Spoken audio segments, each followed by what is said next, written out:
So this is phase 2 or exercise level 2 of strengthening exercises to strengthen around the hip and knee to support the knee for muscle maintenance for aging well for knee joints. And also for prehab and rehab exercises. You need one band, one raised surface, or two if you can have a lower one and higher one, or you can have one at the same level a little bit lower. The first one is lying down. You're going to lie down. Each rep you're going to do 3 to 4 times a week of these exercises, 10 to 15 reps, and you could repeat it 2 to 3 sets.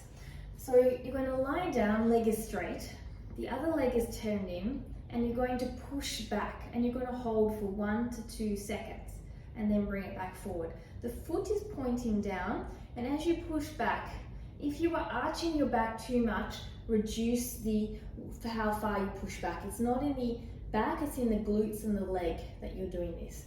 So it's pushing back, hold, 1, 2, release. Pushing back, hold, 1, 2, release. And you're doing 10 to 15 reps. This is the first exercise. So I'll show you from behind. So here is the movement. You can bend your knee here if you want to for a little bit more balance. You turn your foot down, and then from there you're just pushing back in the leg as the foot turned down and release. Pushing back, holding 1, 2, without that super arch. So here is the push back and release. Then again, 10 to 15 repetitions, 2 to 3 sets. From there, you're going to move into a single leg bridge with a squeeze glute at the top, 10 to 15 reps again. So one leg is up. I like to keep my knees together. Some tend to go a little higher, a little lower.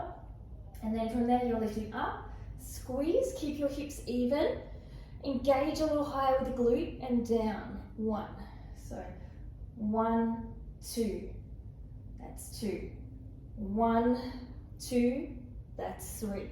So again, as you're doing it, your leg is here, your knees are together, and you're not tilting your body. So you're lifting up, 1, 2, and down. And what you'll find is one side is more difficult to activate the glutes and keep the hips even than the other. And you're pulling this heel back to activate your hamstrings, and you're rolling up from the pelvis, lower, mid, upper back, and then squeezing your glute at the top, making sure your hips are even, holding for 2 seconds and down. So both sides need to be done. Now after that, we're going to work on the lateral walk. So you're going to place the band just above the knee, and from here you are going to squat slightly, and you're going to step with tension on the band and come back. Step, tension on the band, make sure your knees don't go in, and come back. Step, keeping my knees tracking out, and come back. Step and come back. So again, 10 reps one way, 10 reps the other, or alternatively one way then the other, making sure the knees go in. From here, you're going to do a banded squat, so you will place the tension on the band here. Then from here, you make sure your knees track out over your feet, and you bring your hands up and you come down and up.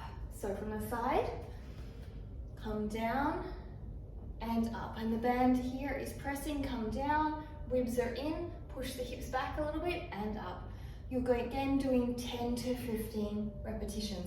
All of this is strengthening the muscles around the knee and in the hip joint to assist you to support a healthy knee. From there, we're going to do a lateral step up. This is a little higher than I would like for beginning. So if you have a lower base, which is about a third of this, that would be great. You only need to see my legs. So from here, I'm starting here, keeping my hips even, and it's a little wide step. So there's a little step here out. Make sure that your platform doesn't move. And from here, you're going from this point on the block, and you're pulling all the way up.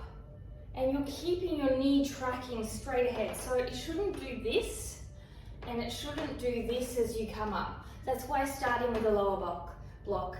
It should simply track in a straight line as you push up and come down.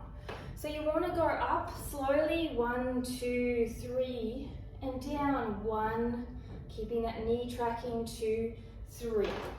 And you're going to do the same on each side. And what you're going to find on one side is the knee is going to be a lot more conversational and harder to control. And that's normal when you're doing unilateral work. But the slow and control method will help you to stop this wobbling and knee transaction to bring a much more stable and stronger knee area through the muscles supporting it. If you get tired and 10 reps is too many, you can do less, okay? And finally, we do calf raises. So with the calf raises, I would suggest hold on to something. So I have a little handstand block here. I place my foot down here and make sure the block doesn't move for you or whatever you're on. And I can support myself here, and I'm lifting all the way up and all the way down and all the way up and all the way down. Now, that's a low point up if you don't have ankle mobility, and just from this side. If you want to go a little bit higher, you can come all the way up really high and all the way down, keeping your leg fairly straight the whole time, okay? Using a wall or something for balance is really important. So again, do these exercises 3 to 4 times a week after releasing and doing the warm-up stretches, and 10 to 15 reps, 2 to 3 sets. See how your knee starts to feel. I'll bring you the next series and the last series for knee work. Thank you for joining me, and I'll see you next time. Don't forget to ring that bell and subscribe. Namaste.